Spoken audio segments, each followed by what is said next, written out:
Chosen One. This message didn't find you by accident. It found you because something ancient within you has been waiting to be remembered. Since childhood, you felt it. A sense of not quite belonging. Too deep. Too sensitive. Too strange for a world that runs on surface and speed. You've been told to just be normal. But your soul didn't come here for normal.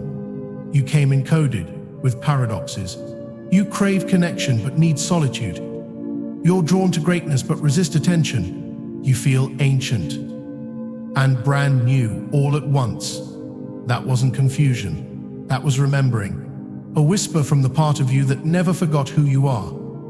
In this video, we'll unveil 10 sacred paradoxes that define the path of the Chosen One, and why your disconnection was actually divine protection. If your soul already feels this message in your body, type 111 in the comments now.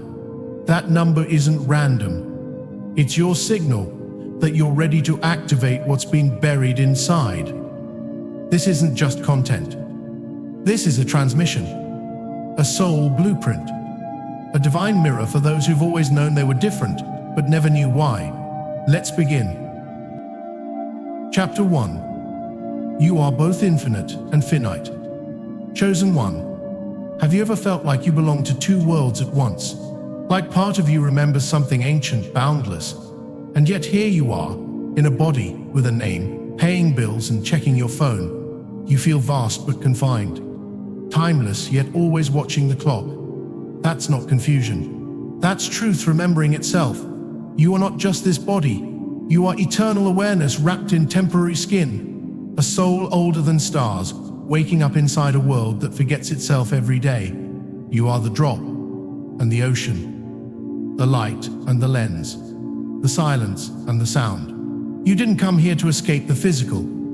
You came to light it up, to bring divinity into the mundane, to pour soul into breath, to let the infinite express itself through laundry, traffic, and laughter in the kitchen. Some days you feel like stardust, other days just tired.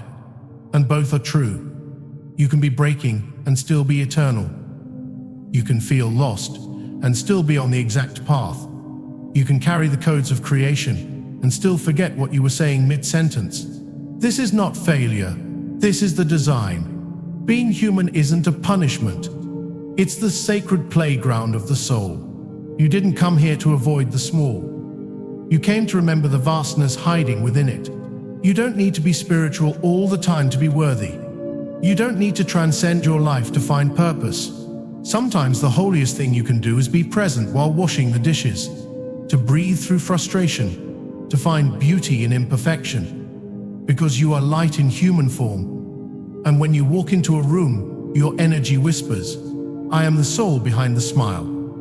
I am the timeless one, alive inside this moment. That is the paradox of the Chosen One. You are eternal, and yet you are fleeting. You are beyond form, and still you chose this form. You are the witness, and the one being witnessed. You are both infinite and finite. And that is not a contradiction. That is your power. Chapter 2. You are both the observer and the embodied one. Chosen One.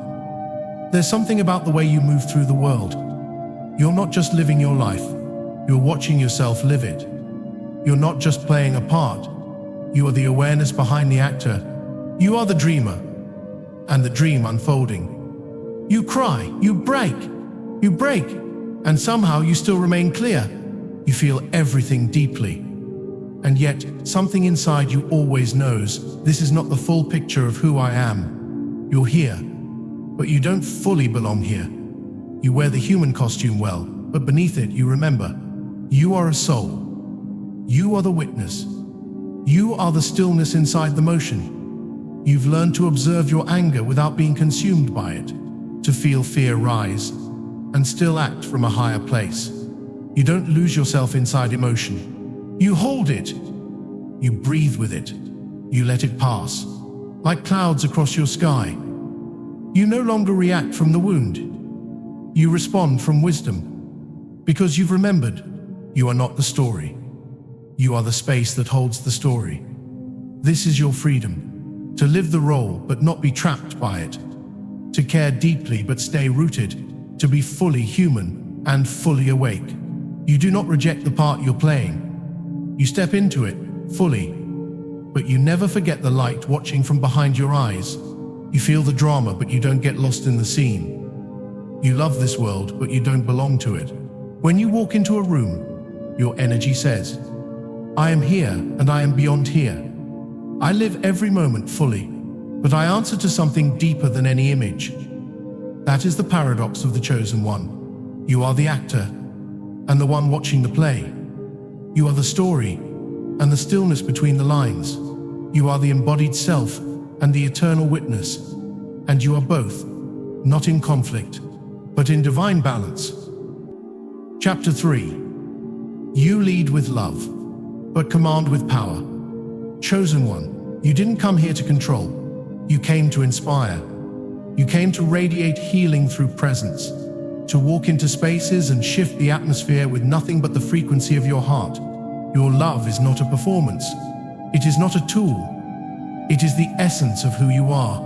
It flows from you like breath, effortless, alive, true. You do not need to shout to be heard.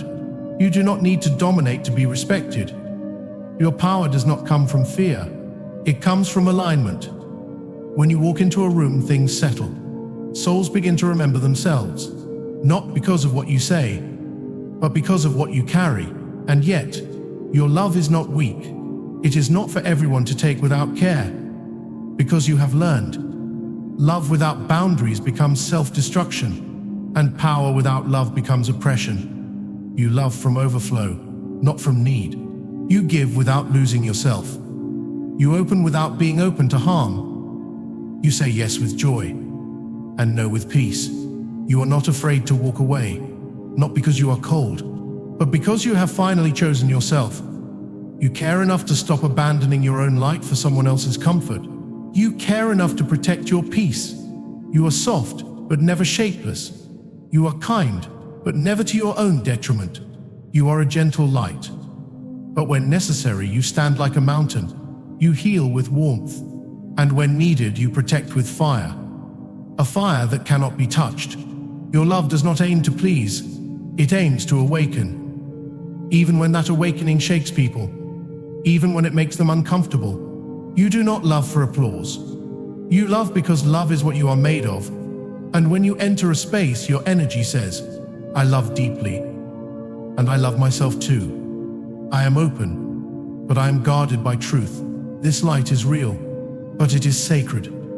Others feel safe with you, but they also feel reverence, because what you offer is not casual, it is holy. That is your power, chosen one. A heart wide open, anchored in a spine that will not bend. You do not need to choose between strength and love, because you are both. You are the paradox of the warrior and the healer, the softness of compassion, and the immovability of self-respect. You do not force anyone to follow you. You simply stand in light, and those who are ready will walk toward it. This is the third sacred paradox. You lead with love, but you command with power, and both are true, not in conflict, but in divine unity. Chapter 4. You carry light, because you faced the dark, chosen one. You are not artificial light. You are not imitation. You are not light borrowed from books, or pieced together from borrowed wisdom. You are light that was born in the dark, forged in fire, built from nights that almost broke you. The glow you carry didn't come from theory. It came from silence, from tears that had no witness, from the kind of loneliness that makes your bones ache, and your soul asks questions no one can answer. You know the sound of your own breaking, and still, you are here, not because you avoided the darkness, but because you walked straight through it. You stood in the void and whispered, "Do I even matter?" And when nothing answered, you answered yourself. You didn't flare up like fireworks. You became a flame that refused to die, soft enough to comfort, strong enough to lead, steady enough to survive the storm, holy enough to light the way for others. People see your light, but they don't see the betrayal you turned into wisdom. They don't see the nights you almost gave up. or the pain you've hidden under quiet smiles. Your light is not luck. It is legacy.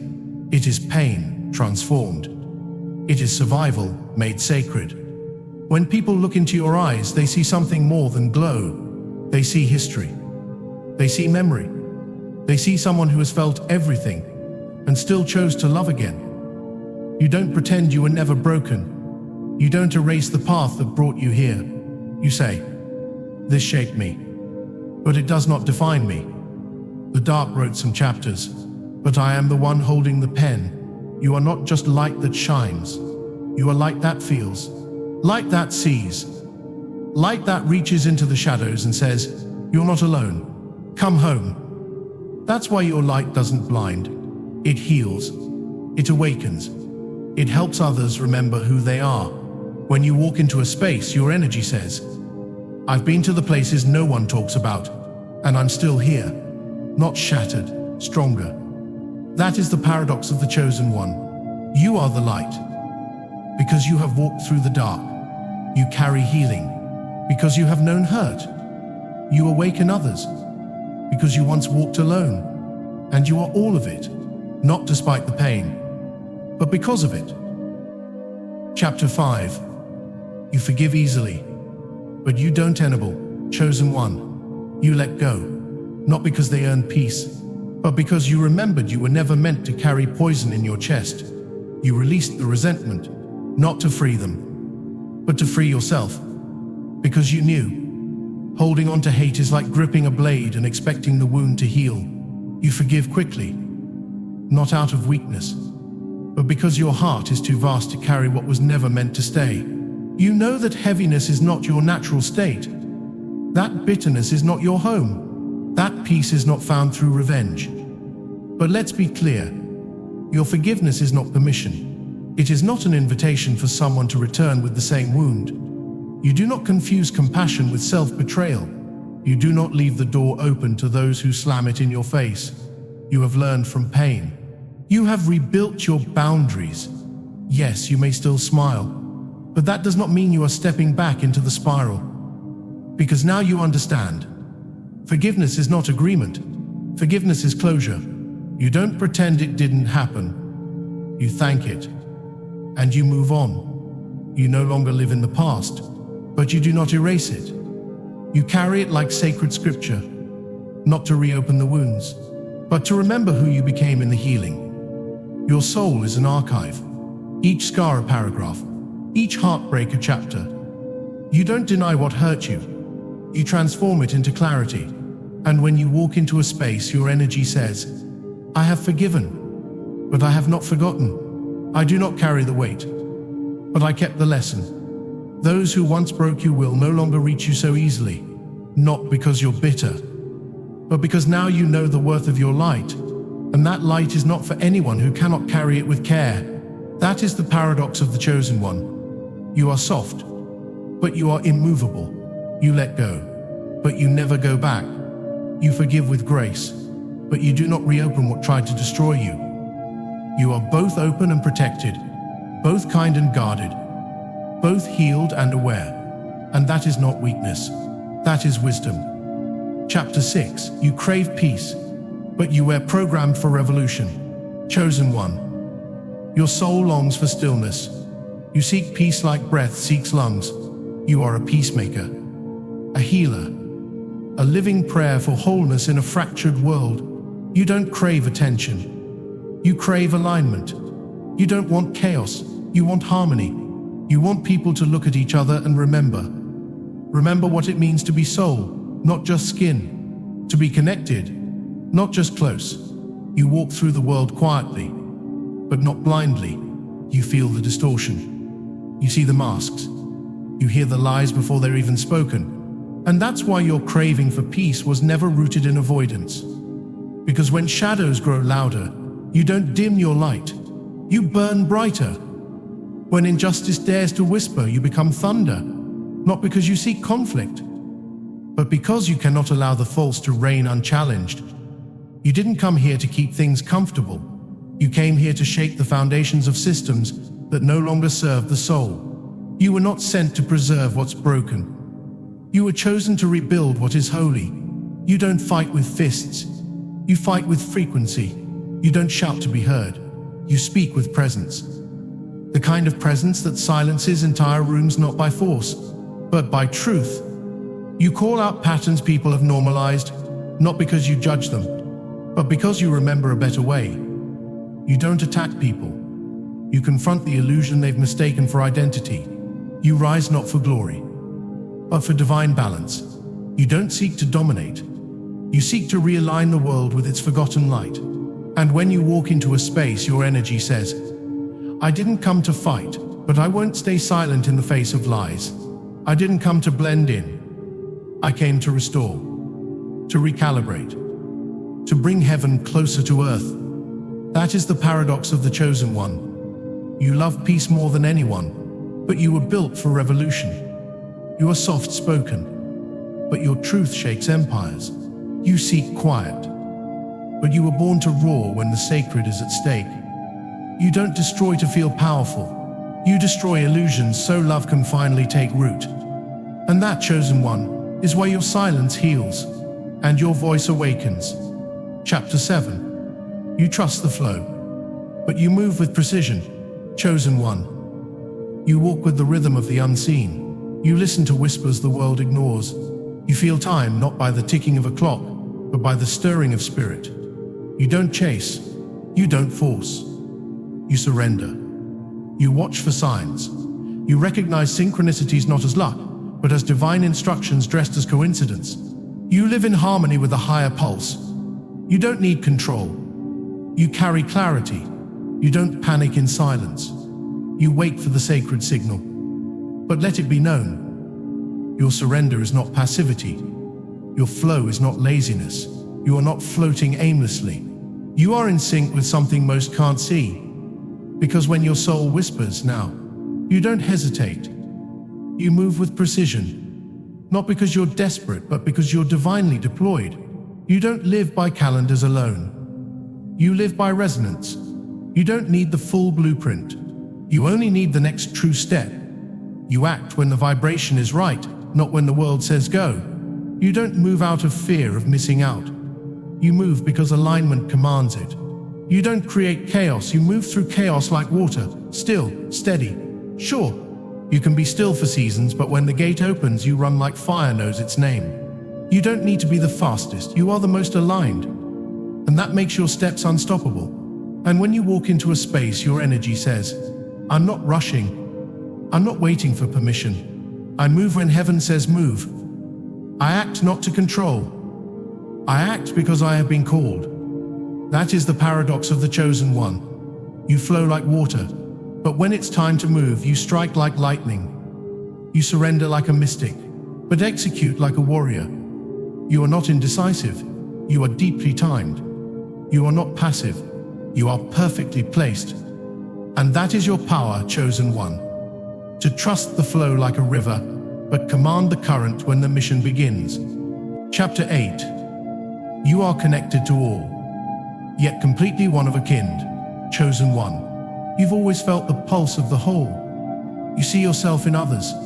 You feel every soul's longing like a quiet echo in your own chest.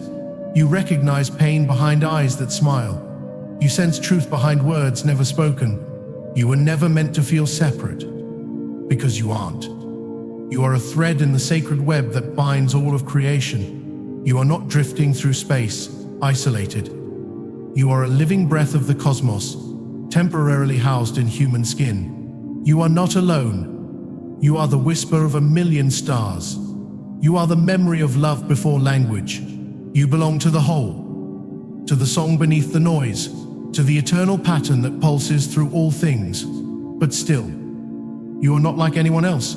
No one carries your exact frequency. No one holds the same keys. No one else was coded with your voice, your vision, your mission. You don't need to try to stand out. Your soul already does. You don't have to compete. You were never part of that game. You were born with a signature that can't be replicated, not by accident, but by design. You don't lose yourself in unity. You become even more radiant inside it. You don't shrink into sameness, you expand into wholeness. You are not just a drop in the ocean. You are the ocean, remembering itself through the drop. You don't need validation from the crowd. You only need to resonate in your truth. And when you do, the entire room rearranges itself, not because you demanded it, but because energy always honors authenticity. You don't need to sparkle. You just need to be real. And that alone makes you unforgettable. Because in a world of imitation, your frequency is medicine. And when you walk into a space, your energy says, I am one with all that is. And still, I carry something no one else ever could. I didn't come to impress. I came to express, to merge with the divine in my own melody. That is the paradox of the chosen one. You are connected to all, but completely one of a kind. You come from the source that creates galaxies, and yet you were sent here with a singular assignment. You are unity in motion, and uniqueness embodied. Not opposites, but sacred twins within your being. Chapter 9. You are gentle, but unshakably strong. Chosen one, you carry the kind of presence that softens the room. You are the breath after the chaos.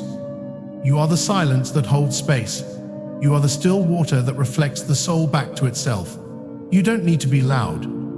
You don't need to take up space to prove you belong. Your energy does the speaking. Your gaze does the healing. Your stillness becomes sanctuary. You are the calm for others to return to, the soft landing for weary hearts, the silent reassurance that says, you are safe here, you are seen. But make no mistake, your gentleness is not weakness. Your kindness is not surrender. You are soft, but you are not open to distortion. You are light, but not to be mistaken for a doormat. Your spine is made of something sacred, unbending, unshakable. You may speak in whispers, but your spirit roars in the language of truth. You don't go looking for war, but when what is holy is threatened, the flame in your chest rises with clarity, not in rage, but in sacred protection, in pure intention, in non-negotiable boundaries. You know how to say no, with love, with peace, with finality. Your compassion is not a loophole for manipulation. Your forgiveness is not an excuse to be mistreated twice. You don't let false kindness in costume twist your truth, because you have learned. A healing presence must also protect itself. You do not let your medicine be misused. You do not allow your energy to be drained by those who refuse to rise. And when you walk into a space, your energy says, come as you are, but come honestly. Bring your truth, not your performance. Because this love holds gently, but it also guards fiercely. That is the paradox of the chosen one. You are the warm light that heals, and the sacred fire that purifies. You are the hug and the sword, the open arms and the immovable line. You forgive from your soul, and still say never again.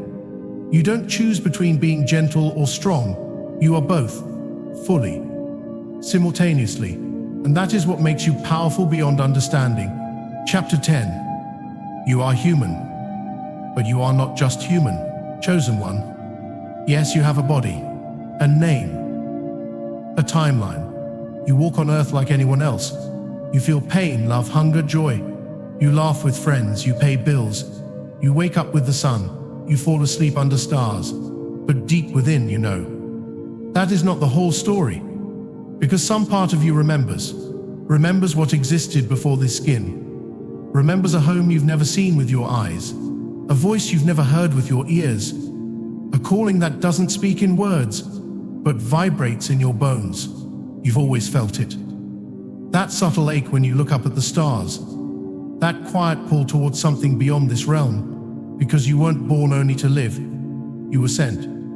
You volunteered. You are not just human. You are soul, wearing the illusion of limitation.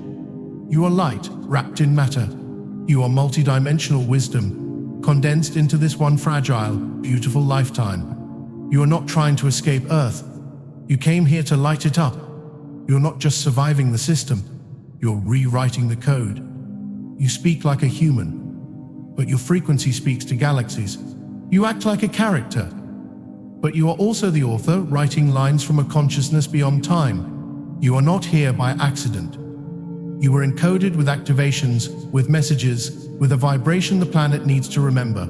And when you walk into a room, your energy says, I am not just this human form. I am soul made visible. I am remembering so others can too. That is the paradox of the chosen one, to fully live the role and still remain awake within the dream, to feel everything and still know none of it can break you. You are the bridge between dimensions, the whisper of the cosmos inside a heartbeat, the thunder of truth behind a soft smile.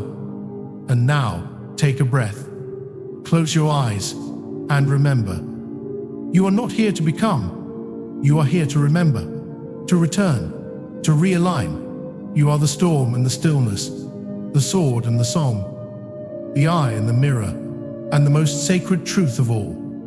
It's not that you are special, it's that you are aligned, and that alignment makes you unstoppable. Now say it with me. I am who I am, and that is enough. I am who I am, and that is enough. I am who I am, and that is enough. Let it settle.